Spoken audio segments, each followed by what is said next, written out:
Ako, hindi.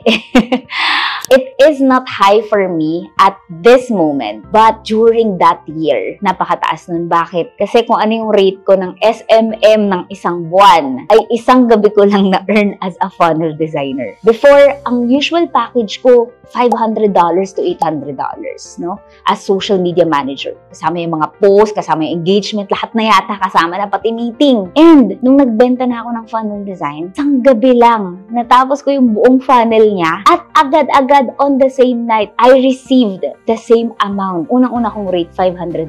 And imagine, 4 na oras na trabaho. Tapos, okay na agad. Kumpara sa isang buwan, it was really huge for me. Kung gusto mo maging funnel designer, I have a free webinar for you. Tuturo ko sa'yo paano magsimula, mag-build, mag-design, at kumuha ng client, all for free. Bibigyan kita ng access. Just comment funnel below and my team will reach out to you, or punta ka sa bio ko, click the link, register ka doon, and I will see you there.